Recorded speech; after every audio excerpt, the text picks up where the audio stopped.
Everyone to Daf Yomi, 1 week at a time. Masechet Bava Batra. This is our first class of this Masechet. This is actually the longest Masechet of Shas, so everyone should buckle up. This is definitely not a sprint. This is going to be a marathon, but you can all do it because you've done it before. So we can keep going. Okay, so I'd like to, today we're going to cover Daf 2 to Daf 8, but I just want to give an introduction to this Masechet. If you remember, we said in the beginning of Seder Nizikin that there are 3 gates, 3 babas. We had Baba Kama, the first gate. We had Baba Mitzia, which was the middle gate. And today we are starting Bava Batra, which is the last gate. We are primarily going to be discussing business deals that have to do with property rights and transactions. We are going to be discussing the concept of chazaka. We have seen this before. But what we're going to see is, right, chazaka means a physical possession of a movable item. How do we have possession of land, right? That's not movable.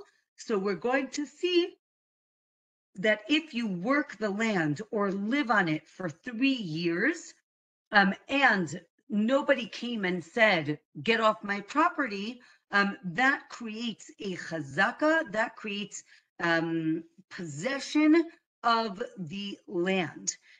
We're going to learn, we have seen this before, but we're going to be discussing it in depth in this Masechet. The concept in Hebrew, the concept is hamotzi michavero alav hara'aya. What does that mean? That the burden of proof is on the person who wants to take property from somebody else, right? So if a person has the money, they do not have to bring the burden of proof. It's the other person who wants to take the money is going to have to bring the proof. We're going to talk about a kinyan, right? Kinyanim are acquisitions. How does one acquire different items? And this first chapter, we're going to be discussing the rights of privacy, right? If you remember in Baba Kama, we talked about damages.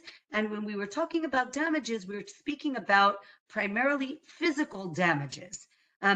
This chapter is going to be dealing with private property, and if I can look into somebody's private property, is that seen as damage? The term is hezek ri'iyah, right? Hezek from nezek, ri'iyah means to see, right? Meaning, is there such a thing as visually trespassing onto someone's property? And therefore, we're going to learn that you need to build a wall or a fence in between different properties. The other thing we're going to be discussing is the courtyard, the chatzer. Again, we have seen this before. The chatzer is semi-private. It's shared by homeowners. And in this semi-private space, communal activity happens, right? You're going to cook, you're going to unload animals, maybe business transactions happen in the chatzer. Okay, let's begin. Daf number 2. Again, as we know, we always start on daf number 2. So the Mishnah tells us, if 2 people want to build a wall in their jointly owned courtyard, they have to build it in the middle of the courtyard. We're going to have a lot of pictures today, so we can start with here, and we'll get into this on the next daf, but here is our courtyard, and there's a line in between. We're going to build this wall in between, right? You have to put it in the middle of the chatzer, and you have to use the customary building materials of the area, right? So here in the picture, you have bricks, but it could be all different types of options. The Gemara is going to talk about different construction materials of the time of the Mishnah and the Gemara. Each neighbor gives up a portion of their property for the wall, right? If you look here, right, you have a light green and a dark green. The wall is built half on the light green and half on the dark green. And therefore, if the wall falls down, they divide the area and the stones equally, right? Because the assumption is the wall is built in the middle of the property. So too, if there's a garden, if the custom is to fence in a garden, so then you have to. But if it's in a valley, which is far away from the city, you can't force your neighbor or your partner to fence it in. And if only one of the partners wants to build a fence, so that person can build it on their own property. Therefore, if it falls down, so then that person gets all the stones and the area that it was on. Okay, so let's go to the Gemara, right? The Gemara says, what does it mean to build a mechitza?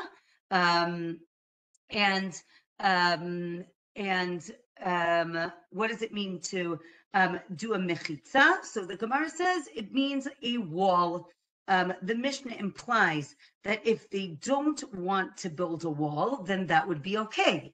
If they don't have to build a wall, that would mean to imply that hezek ri'iyah, again, that's our visual trespassing, seems to not be seen as damage if you're not going to force them to build this wall, or no, you have to build the wall, and therefore hezek ri'iyah is actually damage, right? If I can look into my neighbor's property, that is not appropriate.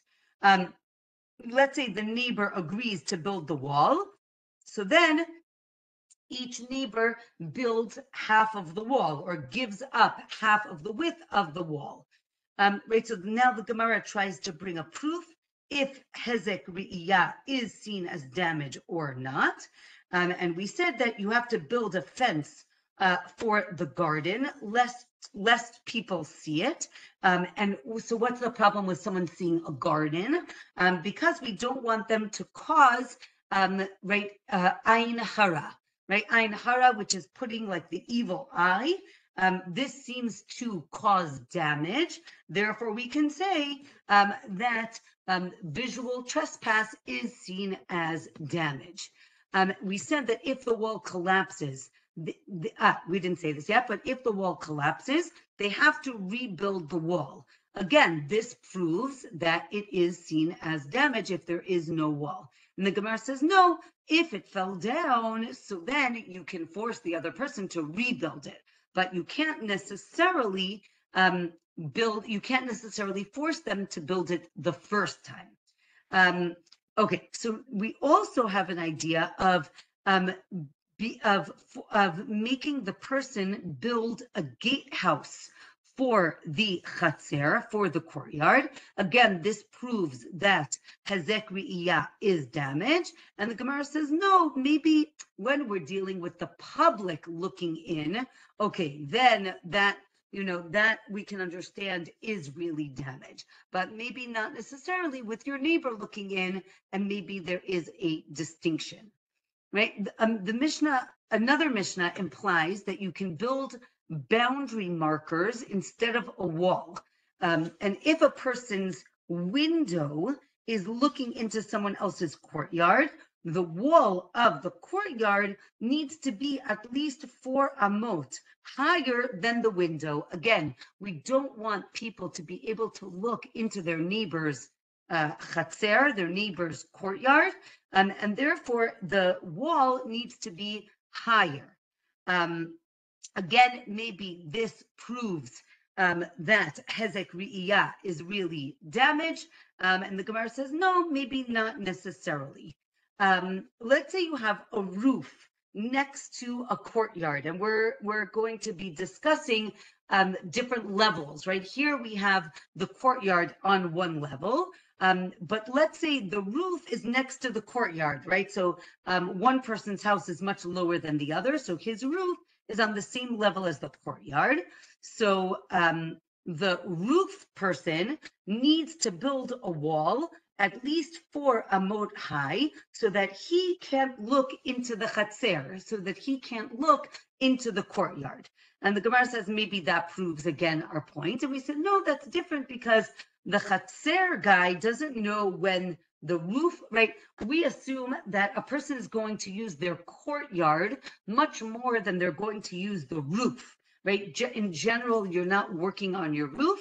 And therefore, there's a distinction between those two homeowners. Daf number 3 tells us maybe the word mechitza doesn't mean a wall, but it just means a division, right? And therefore you can force a person actually to build a wall, and therefore hezek riyah is seen as nezek, or no, right? Again, it could mean that it's a wall, but we don't necessarily force them to build this wall if they don't want to. Now, the Gemara says that our Mishnah is dealing with a case where the courtyard is smaller than 4 by 8 amot. We're going to learn that 4 by 4 amot is the minimum size of a courtyard that a person can have for his own property. So if the courtyard is bigger than 4 by 8, you put a wall in the middle, each neighbor gets 4 by 4 plot of, right, not plot of land, an area in the chatzer. But if it's 4 by 6, we can't divide it because everyone is going to be left with a smaller area, right? Because it's not big enough to be split up. Therefore, we don't force the neighbor to build a wall because it's too small to build a wall. However, if they agree to divide it and build a wall, so then they can build that wall. Okay, the Gemara now on Daf 3 gives us 4 different types of walls, either stone, hewn stone, unhewn stones, bricks or half bricks. Each one is a different width. So either 6, 5, 4, or 3 tfachim wide. So the Gemara goes through each one and what the building material is like. And the Gemara proves that how each one of these is defined, right? From how do we know that this term means hewn stone and this term means a half a brick. So the Gemara goes through that. And the Gemara tells us gazit is 5 tfachim wide, and the wall has to be 4 amot high. And in the Beit HaMikdash, it was actually 6 tfachim wide, right? Therefore they were able to make taller walls, but right, it can't stand more than 30 amot, meaning the walls of the Beit HaMikdash were up to 30 amot. However, in the second Beit HaMikdash, in the second temple, which was 40 amot high, they couldn't make a wall that tall because it was just too tall for the stones to not tip over.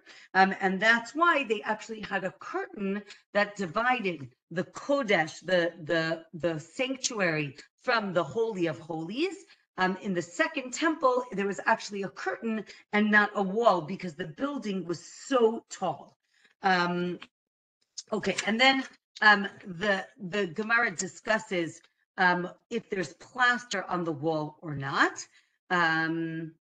Okay, then the Gemara talks about the idea that you're not allowed to dismantle a shul, like an old shul. You can't tear it down in order to build a new one, right? Basically, you have to wait, build the new one, and then you can tear down the old one. Presumably, it's not going in the same place. Because we're concerned that maybe you won't build the new one, or maybe, right, we're concerned that you need a place to pray in the meantime. Therefore, you keep the old one up till you build the new one.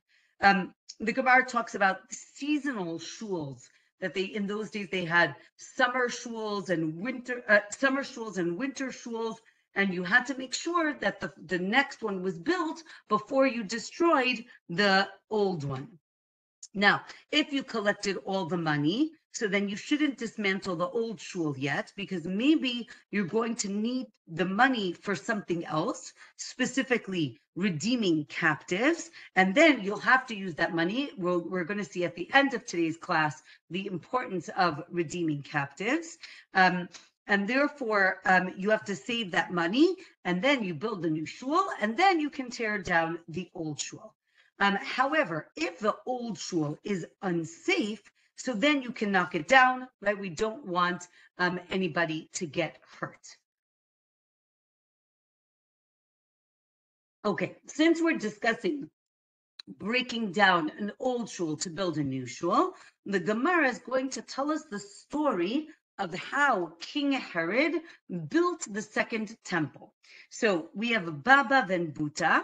He told Herod to knock down the original temple and then build, right, to knock down the structure that was there, and then build the new one. And the Gemara says, how could he have said that? We just said you're not allowed to do that. So we say maybe it was okay because again, maybe it was dangerous and it needed to be knocked down, or maybe it was because the king, we're scared that maybe the king will renege and he won't build it. But here we know that the king is not going to renege, and therefore he will build it. And since we mentioned Herod, we actually have the whole origin story of King Herod. So the Gemara tells us that Herod was actually a slave of the Hashmonaim, right? They were the kings of the time. Herod was a slave, and he liked one of the young Hashmonai girls, and he heard a heavenly voice come and say that he would be successful if he rebelled, and therefore he actually kills all of the Hashmonaim except for this girl. The Gemara tells us that she actually hears about what happens, and she's so distraught that she goes up to the roof and she kills herself. And that was the end of the line of the Hashmonaim. He actually loves her so much that he preserves her body in honey for a long time. Not only that, and then Herod takes over and he makes himself king. Then he says, right, oh, the rabbis said that only Jews can be kings, so therefore we don't like the rabbis, and therefore he decides to kill all of the rabbis except for Bava Batra, right? He keeps him alive to be his advisor, but he blinds him, right? Because he wants him to be weakened. Daf 4 tells a story that Herod actually tries to trick Bava Batra in order to get him to curse Herod, right? Because Herod believes that all of these rabbis are terrible, so he goes to Bava Batra and he tries to convince him to say isn't Herod the king so terrible? And Bava Batra's like, I'm not saying anything bad about the king. And he says, well, he's not really the king. He says, listen, he's the king, he's in charge, I'm not saying anything bad. By the end of the conversation, Herod feels so bad because he realizes that rabbis are so great and they have so much respect for him that he actually feels bad that he killed all of the rabbis. So he says to Bava Batra, what am I going to do? How can I repent? So Bava tells him, in order to repent, you could rebuild the temple, right? And right, he talks about you extinguish the light of the rabbis so you can build new light in the world. Wow, this is actually making me think about this war. I think a lot of people have been thinking about how do you cope with things when they're really bad, and we talk about adding light to the world. Excuse me. So this is actually a beautiful message of, right, when light is extinguished in the world, we should work on adding light to the world. So Herod says to Bava Batra, I would build the temple, but I'm very nervous because the Romans are not going to let me. So he says, don't worry, I'll tell you what to do. Send people to go ask the Romans for permission. But in the meantime, knock down the old temple and then rebuild it. And by the time they come back, it'll already have been built. And basically the Romans like kind of catch on to this trick because the Romans say, if you already built it, right? If you didn't build it, so don't build it. And if you already built it, you're going to be in trouble because it means you didn't even wait for us to give you permission. And he says, like, and they say, be wary because you're going to be in trouble. Here is a picture of the temple that Herod built. And the Gemara tells us that Herod built, right, the most beautiful building. It describes it that it has like green, gold, and white marble. And basically, right, if you haven't seen the temple, you haven't seen a beautiful building in your life. The Gemara asks, how could it be that Bava Batra tells Herod how to repent, right? Because we know that Daniel, right, in the book of Daniel, Daniel is actually punished by giving Nebuchadnezzar, who's the evil king, he gives him an idea on how to repent for his sins, and because of that, he's actually punished. So the Gemara explains that for Daniel, it's a non-Jewish king. For Bava Batra, he's not punished because Herod really is obligated in some commandments, because if you remember, he is a slave, but a slave of a Jew does have obligations, and therefore he helps him to atone for his sins. Another option is he does it because he wants the Jews to be able to have the Beit HaMikdash. Okay, back to our Gemara. We said that if the custom is to make a fence out of something very fragile, then that's okay. If all the stones, so we're talking about the wall falling. If all the stones fall into one side, or if one of the guy cleared it all up before the other neighbor came out, they still need to split the stones because we said since they both chipped in for the wall, they both have rights to those stones. In a regular garden or in a valley, which is far away, where they usually, but in this area, they usually make walls around the field. So you can force the neighbor to build the wall. Okay. Or, right, again, in a regular valley, you can't force it because it's so far away from everybody else. Let's say only one of the neighbor wants to build the wall, and he does. He has to make a mark on the outside of his wall to show that he's the one who built it by himself. And because he makes this mark, everybody realizes that he's the one who paid for the stones. And therefore, if it falls down, he gets to keep everything, and the neighbor can't come and say, excuse me, where is the stone that I paid for? If the wall is made out of branches, so you weave the ends of the branches, again, facing outward as a sign that he paid for it by himself, or you write a document that says, I paid for this wall and you don't have any rights to it. If they both agree to pay for the wall, again, you can make a sign on both sides that prove that both of them paid for it. Okay, the next Mishnah. Hold on, more pictures. Also, these pictures are from Daf HaChaim, an excellent website. So he gets tons of credit for this one. Okay, so we have a case of two people who own fields. We have an inner field and an outer field. Okay, so Reuven owns the fields on, let's say, again, we can discuss if it's not so clear if he owns that fourth side or not, but let's say he owns fields on 3 sides around Shimon. Okay, Reuven is on the outside, Shimon is on the inside. Reuven builds 3 sides of a fence, right? Because he's guarding his fields.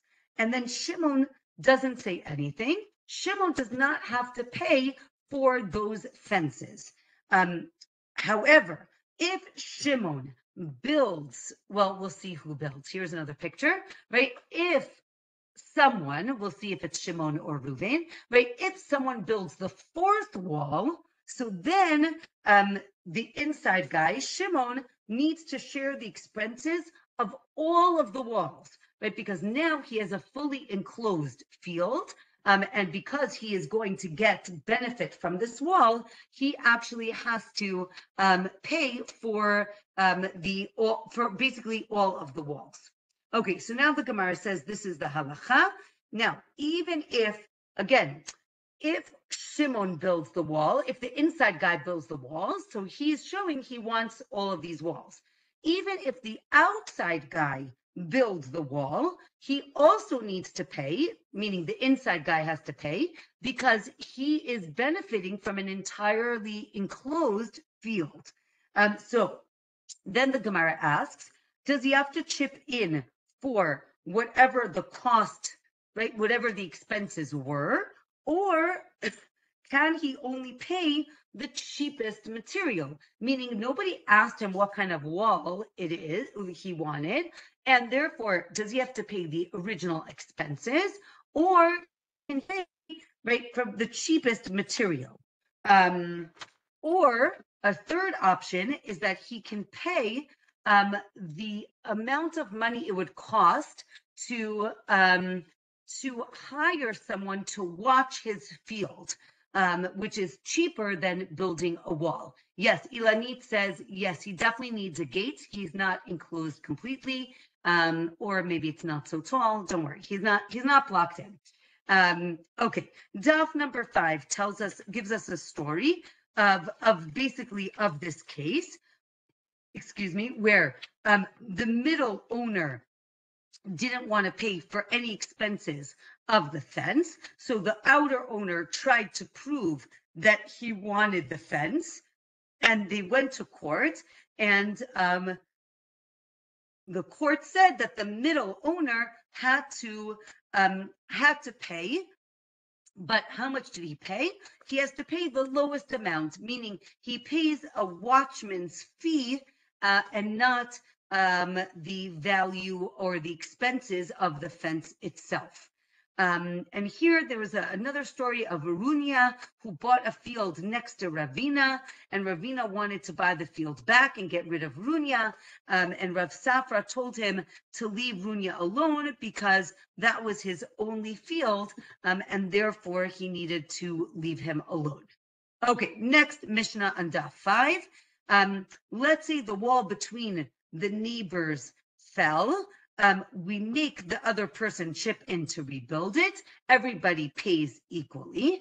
Now, let's say they disagree on how to rebuild the wall. Okay, we're going to get to this picture in a minute. Do we have other pictures? Okay, we're going to get to this picture in a minute.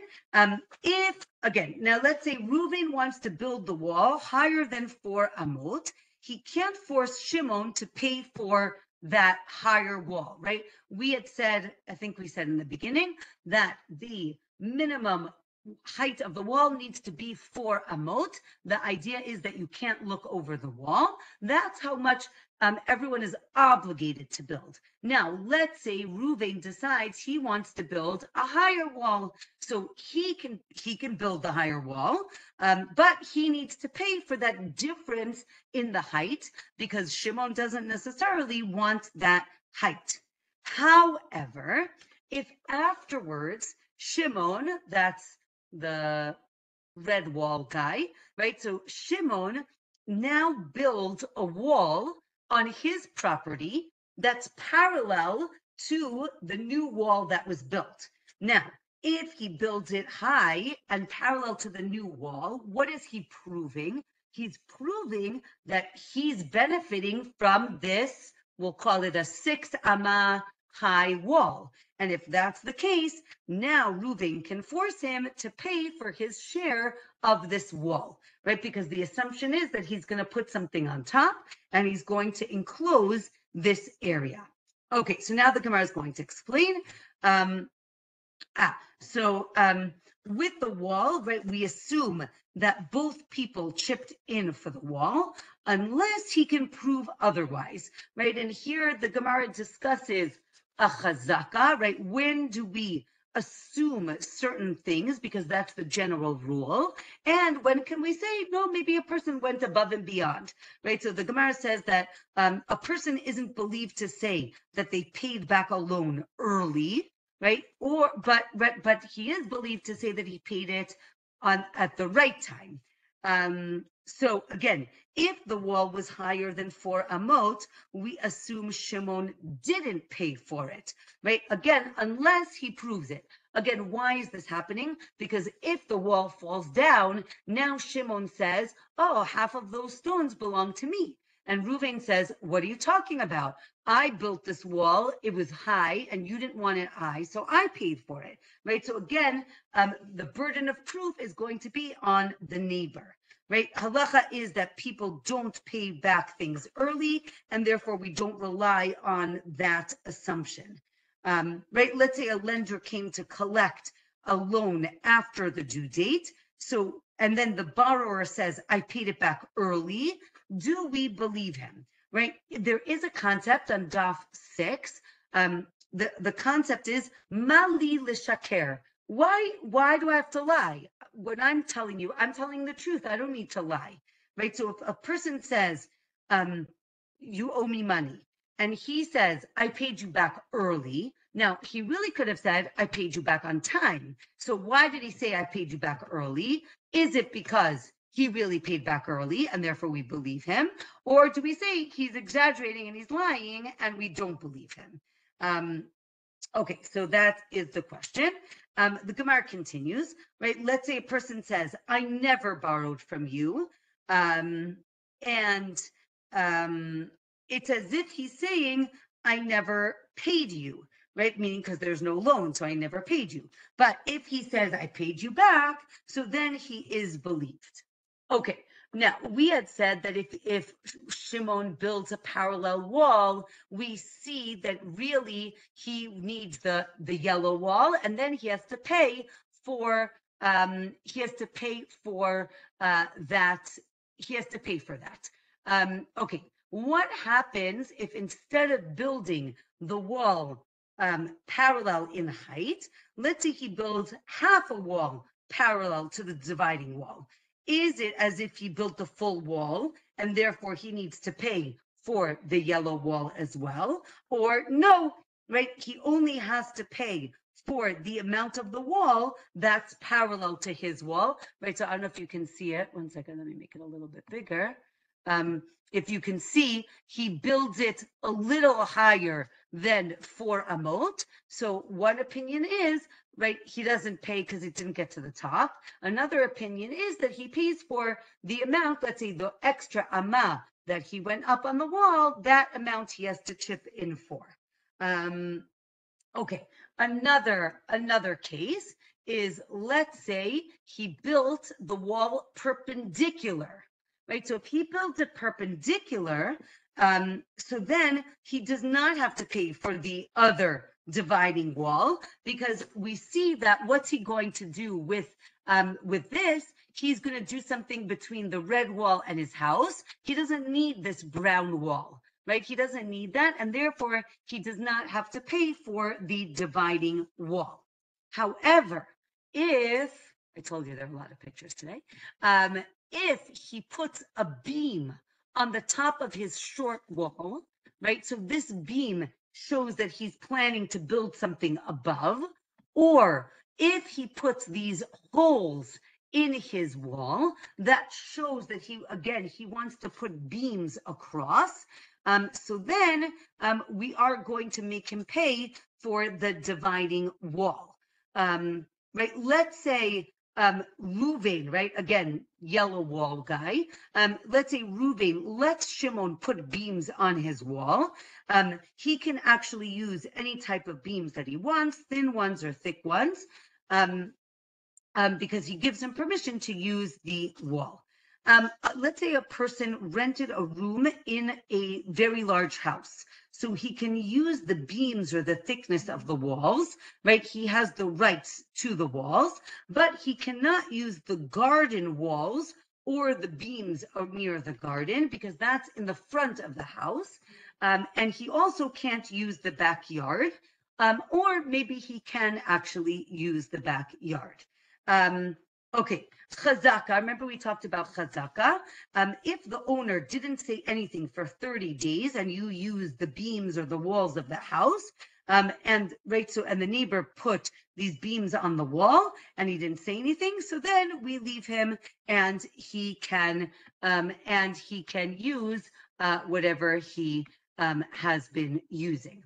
Okay, next case. We have two houses that are across the street from one another, right? There's a Reshut HaRabim in the middle, a public area in the middle, and they are opposite each other. So each person needs to build a little bit more. Let me make it a little bit bigger. A little bit more than half a wall on their roof. Right, so it overlaps a little bit, and therefore they can't see onto each other's roofs. Again, this is hezek ri'iyah. We don't want you to be able to see onto the other person's property. And this is the way you build it, right? And the question is why? Why don't we say that one of them builds a full wall? All right, a full wall is going to ruin the roof. It's going to be too heavy. Therefore, each one builds half a roof. Okay, let's go back to other cases of neighbors. So we have a person's roof that's next to the neighbor's courtyard. Again, there are different levels. So what happens? As we said, the roof owner needs to build the fence so he can't look into the chatzer, into the courtyard, because the assumption is people use their courtyards much more than they use the roof.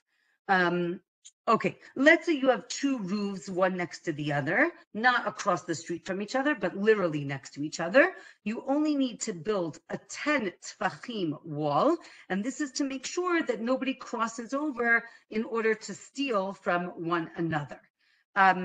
Okay, let's say the courtyard now is higher than the roof of the neighbor, so together they have to build a 10 tfachim partition.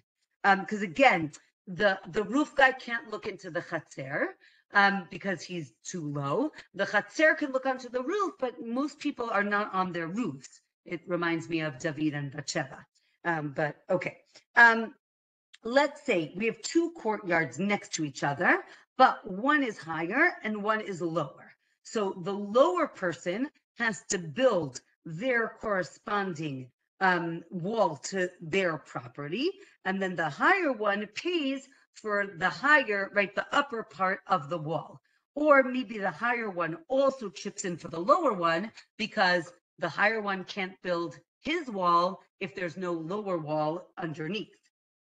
Okay, another case. Two brothers live in the same house, right? It's their father's house. The father died. He left the estate to the sons. One lives upstairs and one lives downstairs. And the house starts to sink. So the bottom brother says to the upper guy, right, listen, let's knock down the house and rebuild it because I literally can't get into my house.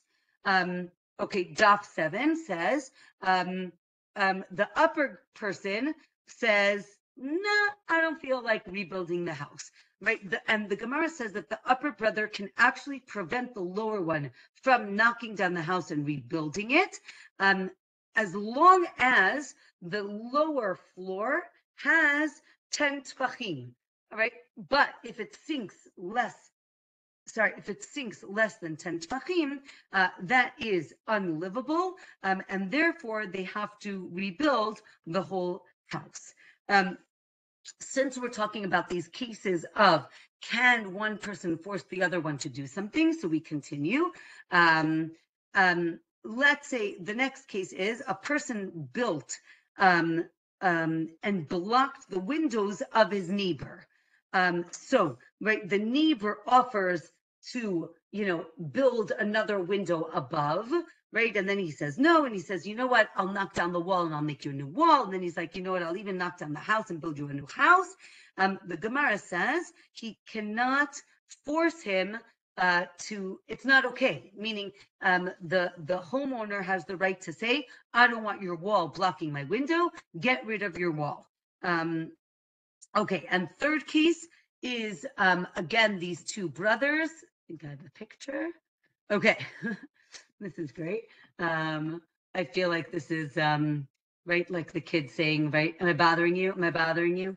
Right. So there are two brothers. One, and they divide the estate. One person gets the house, and one person gets the field. And then the one in the field says, you know what? I'm going to build this wall on my field, right, on my property. And he literally blocks the windows of the house. So the house brother can't prevent him from building on his property, even if it blocks his sunlight, because the person who's in the house hasn't been there long enough to establish his rights in that house, and therefore he can't make him knock down that wall. Okay, so however, if it was two people, right, so the neighbor can say, I don't want you to do that, and that's a different case. All right. The law is so these were cases of Rav Chama, and the Gemara tells us that the law is always like Rav Chama in these cases. Okay. Next Mishnah is that we can force. Oh, I don't think I. Hold on a minute. Let me give you one more picture.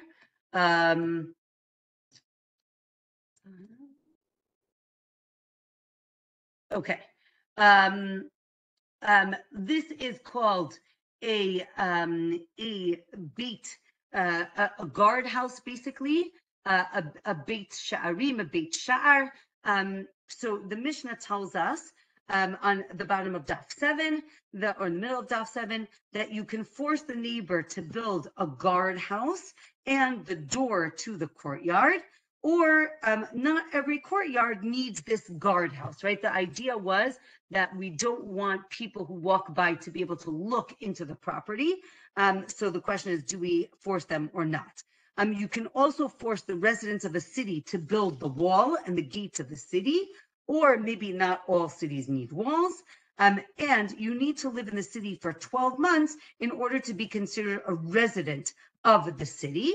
Or if you own a property, right? If you own a house in the city, even if you've just bought it, you're seen as a homeowner and you need to chip in for all the municipal fees or taxes, which we're going to talk about more. Okay, so the Gemara tells us that this beit sha'ar prevents poor people from coming into the courtyard. If that's the type, that's bad. So you're not allowed to force someone to do that. But if it's built on the outside, so then it's okay. Poor people can still come in, and then it is okay.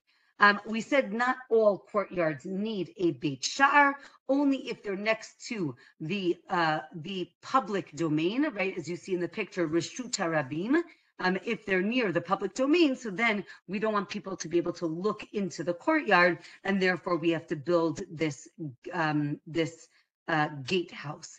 But if they're not close and they're further down in the alleyway, maybe you don't need it, or no, you need it no matter what. We said not all cities need walls, only if they are close to the border, or even if they're far, they still need walls because they need it for protection. Here the Gemara asks, if you're collecting money for the wall or the upkeep of the city, do you collect by the number of people in the household or by the income of the people living in the house? And the halacha is we go according to the income of the people. maybe you go according to how close you live to the edge of town, right? Obviously, the closer to the edge, the more invested you are. So maybe you should pay more for the wall. Rabbi Yehuda Hanasi would make the rabbis pay for the wall. The Gemara asks why. Maybe they don't need a wall because it says that God is going to protect them. And from here, again, I don't know how much I want to get into it. We could discuss at the end if we want, but these are maybe troubling statements. Maybe they're beautiful statements, right? The statement that if you learn Torah, God is going to protect you. That's beautiful. But I would say this is a very touchy subject, especially now in Israel, when half the country is saying that the other half of the country that sits and learns Torah needs to also get up and help protect the land. So that's the machloket nowadays. And but in the Gemara, it seems very clear that rabbis do not need protection because God is going to protect them. Daf 8, the last daf for today, are stories of rabbis who were unfairly taxed based on various verses. Because again, if they don't need protection of the wall, they shouldn't have to pay for the wall. Rav Papa made orphans, not only orphans, but everyone, including orphans, paid the tax for digging a new well, because, right, Rav Papa was saying that everybody needs the water from the well, therefore everybody needs to chip in. The rabbis also need to pay this tax because, again, rabbis need water to drink, therefore they have to pay for the digging of the wells. During a famine, Rabbi Yehuda Nasi invited all of those who study Torah to come and take food, but not to the Amei Haaretz, not to the people who do not study Torah. So again, a way to understand this is maybe the people who are studying Torah are not necessarily working and therefore they need the charity, whereas the people who are not studying Torah are working and therefore they don't need charity. But once he gave a person who didn't learn, and it turned out that really it was a student in disguise, and from then on he decided to give everybody the charity because you never know who this person is. The Gemara says that bad things happen to a town because of the Amei Haaretz, because of the people who are ignorant, who are maybe not keeping the laws or not studying the laws. Okay, we said that a person is seen as a resident of a city if they've lived there for 12 months. Now we have a source that says less than that. If a caravan was passing through a city, and it was a city of Jews who worshipped idols. It's called an Ir Nidachat. That city has a very special punishment. And if these people who are just visiting worship idols in the city, so if they were there for more than 30 days, they're seen as residents of the town. So the Gemara says, wait a minute, 30 days, you said 12 months. What's the difference? So we say, that there's a difference between people who are living in the city and people who are seen as actual residents. So to be seen as a toshav, right, to be seen as someone who lives there, it's 30 days, but to be seen as a full-fledged resident, it's 12 months.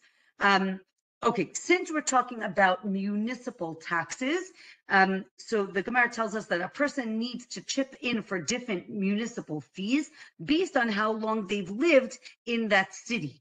And from here, we're going to discuss charity and how everybody needs to donate to charitable causes. So the Gemara tells us that they used to force the orphans to also give charity, and that's only if the father used to give charity, right? If you know that the estate has money, so then you can take the money from the orphans as well. From here, the Gemara talks about redeeming captives and how it is a very important mitzvah based on verses. And again, like I can't not say how it's so, emotional when you read this. So Be'ezrat Hashem, in the merit of our learning and all of everyone's learning, the captives should be redeemed. From here, we're going to talk about different types of charity. So there was something called the kupa. The kupa was a charity box where money was collected by two people, because we want to make sure everything is on the up and up, and it's distributed by three people, right? Three people is like a court. We'll see that in the next Masechet, but three people is a court, and therefore you distribute money with three people. The other type of charity is called a tamhui. This is what you would call a soup kitchen. This was food that was cooked every day, and it was given to anybody who wanted food, and it was given every day, as opposed to kupa, the money was distributed once a week. And the Gemara talks about the people who are in charge of these charity funds. They need to be very careful to make sure that they go above and beyond to show that they are very honest. And they actually have authority to take from one, let's say, one charity, like one charity box to another, right? To take from the kupa and give it to the tamhui, or vice versa. And they can actually, right, force people, especially rich people, to give charity, right? And the Gemara finishes with different laws that protect the reputation of the charity collectors, right? If they find money, they shouldn't put it in their pocket, they should give it to the charity, and so forth, or they should count their coins one at a time, not two at a time, to make sure that they are very honest. And the Gemara ends with different stories of Rabbah, how he was very, very careful about giving charity and made sure not to combine different things to make sure that he was being, as you know, very, very honest. With that, we are going to end. Wishing everyone a Shabbat Shalom and a Chodesh Tov. Rosh Chodesh is on Shabbat and Sunday. Next week, class is going to be on Monday. I think for the next 2 weeks, there are a few changes. So Be'ezrat Hashem, I think it's going to be on Monday at 9 o'clock. Be'ezrat Hashem, Ezra is going to fix the shear page. So by tomorrow, it should be okay. And then hopefully you will get an email next week, hopefully on Sunday, telling you exactly when class is.